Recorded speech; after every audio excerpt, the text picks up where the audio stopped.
So now I'm just like, God is moving and he's moving quickly and everything is happening like boom, boom, boom, boom.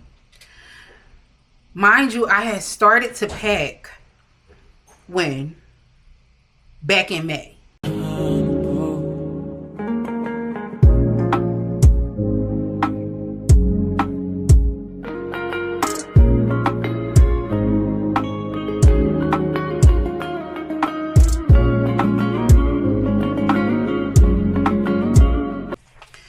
All right, so basically, I just wanted to give you guys a rundown of what my year looked like from January all the way to December. Like I said, it was a year. So in January, I lost my grandma the second day. The year just, Happy New Year's. The next day, I lost my grandma at 93. Um, of course, that was a big heartbreak for me because, of course, I've known my grandma all my life. Duh. But I just thought that she would outlive everybody. Like, she outlived my dad. And I just thought that Grandma Winnie was going to be around forever. Um, but I do hold on to the memories that I have of my grandma. But yeah, that was a tough time. January. 2 weeks after I lost my grandma, my 6 year relationship ended. Um, we had been through a lot. Lord knows I really loved that man. And what I had to learn is that even though you love somebody, it does not mean that you are meant to be with that person or you are good for that person. And so, because I thought that I was a good woman and good to him and there for him through all of his, you know, ups and downs in his life, I just thought that that would be enough. So it wasn't. It was definitely a learning experience or whatever. It was a lot of hurt that I carried during that time that throughout the year I had to pray and fast on for God to help me get over the loss of that relationship. Um, 2 days after my breakup, my student loans were forgiven. This is all in January. That was a blessing. I feel like that was the start of God showing me, now that that season has ended in your life, let me show you how I can show up for you this year. February came. A lot of clarity was given to me. I started to pray more and just seek God and like, God, where is my life going? My relationship is over, but I'm still living in the house with this man. Lord, like, what we doing? We staying in Ohio? We moving? What's going on? And so I had planned a trip to Charlotte, North Carolina. I talked to my cousin about it. She was like, just come out here, see what it's like. Look at the different apartments, start applying for jobs. I'm going to help you with your resume. Girl, we're going to get you out here. And so I'm like, cool. Maybe this is the fresh start that I really need, especially after this breakup. Like, I don't want to be in the same town as this man. Definitely don't want to be in the same house as this man. I'm trying to get over him. So God just began to show me different signs and stuff like that. Like, during that time, I was like, God, I know that he's no good for me, but I love him and I want to be with him. But God was trying to show me, I'm breaking ties between you and him because this is not what you need and it's not what he needs. March came around and I was heavily in the presence of God, and he was just revealing things to me back to back to back to back. And around that time, I was fasting as well. I was fasting and focusing on my physical health, like being more active, making sure I was doing the things that I needed to do so that I could lose weight and stuff like that. April came around. I had my trip to Charlotte. It was amazing. Me and my daughter, we had a time. She was like, Mom, this feels like home. Like, I was able to connect with my cousin. Like, I had known of her, but I don't even know if I ever met her before. Or if I met her, it was a very long time ago. Like, cause she's like a little bit older than my mom. So I'm like, gosh, is we gonna connect? We locked in. Shout out cousin Trish. I love you. Thank you for being there for me and Aubrey, during that time. Like, you really poured into me. You really showed us love, and I felt at home at your home. Um, so we went to Charlotte, came back. I'm on a high. I'm like, Lord, I'm moving to Charlotte. I also did my first solo date when I came back home. I went and got Mexican, sat, ate. Like, for so long, I had been waiting for my partner to, like, take me out, do things with me, and he was just not that type of man. So I started to get out and, like, I can do this. So I did my first solo date. All of that happened in April. May comes around and God is testing my faith. I'm like, Lord, I'm trying to move by June. June is the set month because my daughter gets out of school in June, and I want to move and stuff so that she can be ready to start school when school starts. So I started buying boxes, started to pack some things away, and I'm like, God, I'm waiting on you. I'm waiting on you. June rolls around. Jobs passed me over. Everybody kept saying no. Oh, your resume sounds good, but we decided to go with other candidates. And I'm like, all right, school is over. I haven't found a job, so I'm able to move, but I'm still living in the house with my ex. God, why am I still here? Like, what are you doing in my life? Like, I understand that everything is according to your timing and will, but God, you got to show me something. You got to let me know something, because I can't keep living in the same house with this man. Like, we were cordial, but then there was times where, that he want to get touchy feely and stuff, and I just felt so convicted. Like, please, like, Lord, I don't want to be in this situation. Help me stay kept. So that was in June. My faith started to get wavery because I'm like, God, what are we doing? So July, I'm like, all right, June is over. I have to find a place because my daughter will be starting school the beginning of August. So I guess I'm still going to be here in Ohio. So let me try to find an apartment. I start apartment hunting. All right, my bad, y'all. My camera ran out of storage, but anyway, from where I left off, I was saying, like, yeah, I was just applying for all these jobs, and it was just like, girl, we read your resume. We don't want you, though. We found somebody better. So I was really getting discouraged because I'm like, Lord, like, something got to shake, something got to give. So that was July. August, so July had interviews or whatever. And August,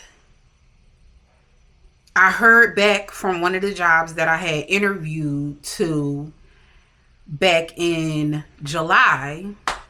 They was like, you start your new job August 4th, which is a work from home position, basically in the same career field or whatever, the same stuff that basically I was doing at my old job, or at that time my current job. And I'm going to get paid way more. So I'm like, thank you, God. So we got the job. The apartment that I initially applied for, it was a lot of stuff going on over there. And I don't mean like in the area, because they were newly built. So I was excited about those because I'm like, oh my goodness, brand new apartment, blah, blah, blah, blah, blah, blah, blah, blah. But it was a lot of red flags. It did not work out. Applied for, so August came, I started my new job. 2 weeks after that, I applied for an apartment. I toured the apartment on a Friday. They was like, these apartments go quick. Go ahead and put in your application. I'm like, oh, I haven't even received my first pay stub from my new job. So I don't know how they're going to look at my income to see if I can afford these apartments or whatever. And the next morning, I received the call back from the apartment's main office or whatever. And so the guy was like, I'm such and such, you toured the apartment with me yesterday. I wanted to let you know that your application came back and you were approved. So I'm like, oh my goodness. So he was like, the only thing is that you either have to have a co-signer or you have to pay, like, I think it was like $300 extra on the security deposit, which was like a total of probably like $600 or something like that to be able to move in. I said, boom, not a problem. Not a problem. So, because I had already been saving up, because I'm like, I know that I'm going to have to move. At least I want to have saved a security deposit. I was able to pay first month's rent, security deposit, and first month's rent actually ended up being, was it free or half? I think it was half. It was half off or something like that. Or the first month was free. I can't remember. So I moved in my apartment the end of August. So now I'm just like, God is moving and he's moving quickly and everything is happening like boom, boom, boom, boom. Mind you, I had started to pack when? Back in May. I started to pack up. So I had pretty much had everything packed up. Everything was in the dining room, like waiting for me to just go get a U-Haul truck and pack it up.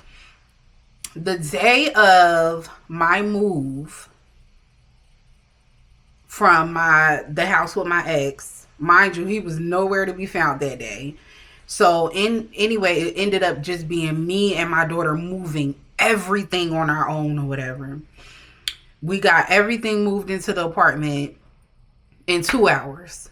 I mean, when I tell you, me and my daughter was lifting and moving, and we didn't stop until we were done. And I just thank God for the child that he gave me to steward over, to raise and to love and stuff like that. And she loves her mom down to the bone. My daughter loves me, and she has been such a saving grace in my life, especially during these times. Like, I moved her all the way out here to a new state away from my immediate family, and the way that she has adjusted to the different things that I have gone through in my life. I'm just so grateful that I don't have a kid that meets me with resistance. So me and her, we moved everything in here, and that was the end of August, the beginning of September. So the beginning of September was basically me falling into my new norm. Even though me and my ex had broken up January of the top of this year, we still lived in the same house until August. And so me moving was really real, like it's really over. Even though I feel like the relationship had ended way prior to January of this year. We weren't sharing the same bed. Like, it was reality. And when I was met with the reality of things, I think that's when it really hit me. So in me being in this new space in September, I had to create a new norm. I had experienced peace, but peace felt like eerie because I had lived under stress for so long. I didn't know what peace looked like. I didn't know what peace sounded like. So God had to show me, you were living under this pressure for all this time, and now that you are in this space, the devil is trying to rob you of what peace looks like. So I started to struggle with, thinking back, like, is he okay? Is he doing all right or whatever? And so October rolls around, and I was privy to some things. I'm like, this man has moved on completely. Mind you, he's a single man. He can do what he wants. He has moved on from you. And so let whoever he's dealing with worry about his health, his well-being, his mind. Let them worry about that. You are in a new space. God broke those ties for a reason. Leave that alone. So in the month of October, I read the book of Proverbs. 31 days in October, 31 books in Proverbs, and I gained so much wisdom during that month. I'm okay, because I don't want to get emotional. I want to get through my year. But the book of Proverbs was so monumental to me because the book of Proverbs, the thing about that, it repeats itself. It repeats itself. And I think the whole point of it is, the more you repeat itself, the more you become aware and the more it sticks in your mind of what it's saying. So I gained a lot of wisdom in October. In November, I set boundaries. I I set boundaries for myself, and I also set boundaries for other people's. If you don't have respect for me, there's nothing that we should talk about. We not I don't You don't have to check on me. I don't have to check on you. We just gonna let that be done and over with. Because I tried to maintain a friendship with my ex off the fact that even though we're not together anymore, I still have love for you. I still care for you. I want to know that you're okay. I want to make sure that you're good. And he was overstepping boundaries where it was like, you showing disrespect to me. And so I had to set the boundary like, no, okay, I'm not going to give you the privy to my space, because what you did when we lived together, the chaos and I don't even know how to word it, but the things that I went through when we lived together, you no longer have that control to put me through those things in my own space. Like we don't even live together no more. We're not together no more. We don't have to do this. So I set those boundaries.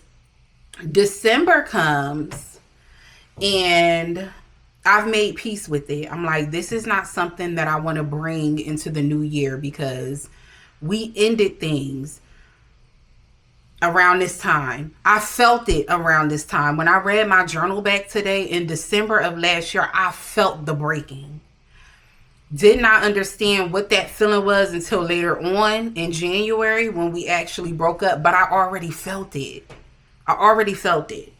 So this December, as we approach the ending of the year, I closed that door. I don't communicate with any of my exes, any of my other exes, so I cannot make an exception, especially when the respect factor is not there. And so, I just told him, I wish you well with the upcoming year. I hope the upcoming year treats you well. I'm just in that place of peace in my life where I don't have to continue a cycle. And I know what things mean me well, and I know what things don't mean me well. In this season of my life, I'm keeping God first. I'm not putting relationship before God. I'm not putting things before God. I'm not putting work before God. I'm putting God before everything, and considering God's counsel in the things that I do and the way that I move. My friends notice in the way that I speak, like I'm not the same. Your life experiences should not kill you, they should build you. And so, what I've learned is your mind is like a garden.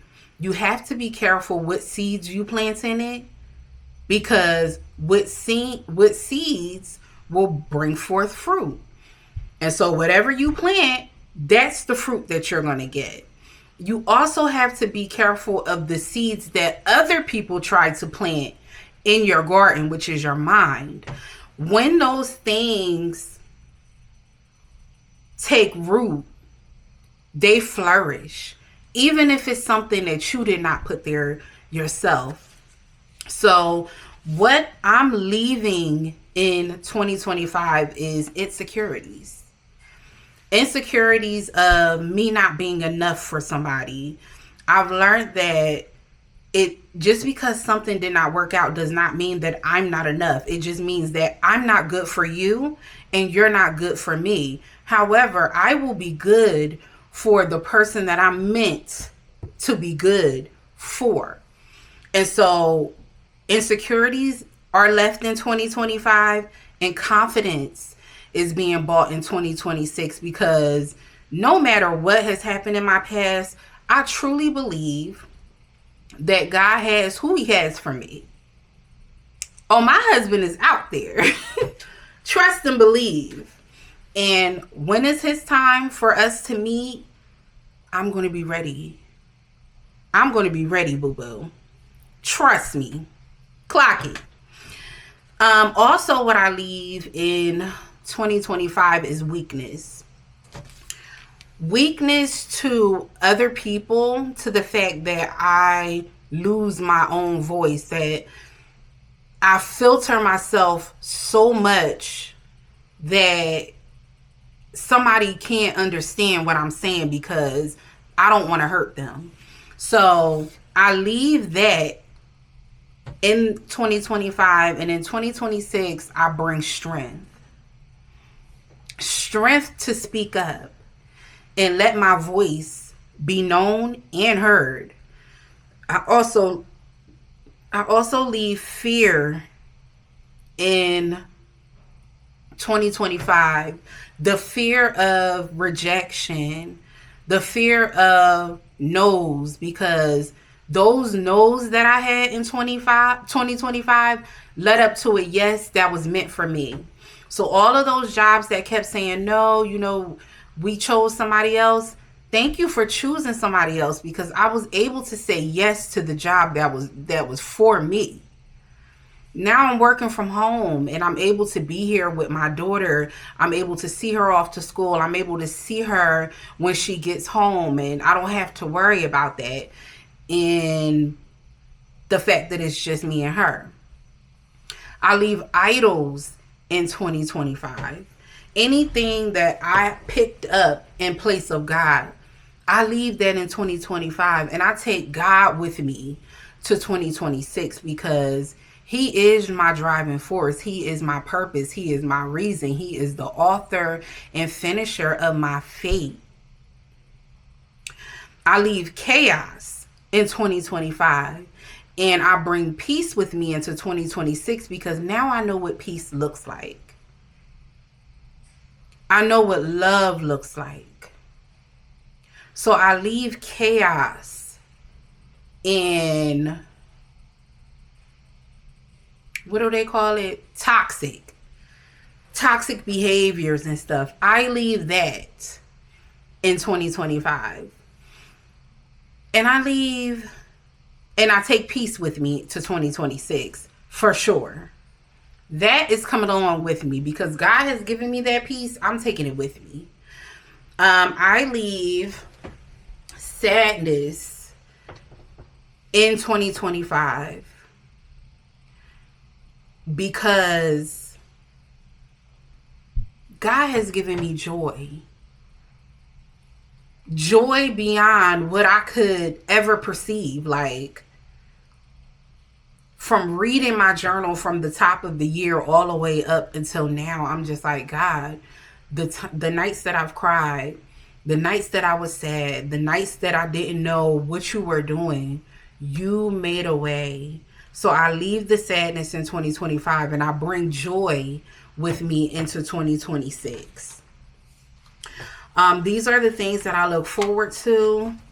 I look forward to all the things that God has for me. Not only do I leave those things in 2025, but I also leave social media in 2025. It just, it's not purposeful. It's not meaningful for the growth and development that I need or that I want to continue in my life. So I'm good with leaving social media in 2025. I've actually been off of social media since Christmas. So I thought it was going to be an issue, but it's not. I don't even think about it. Like, it is what it is. I'm living my life. I'm doing things that fulfill me.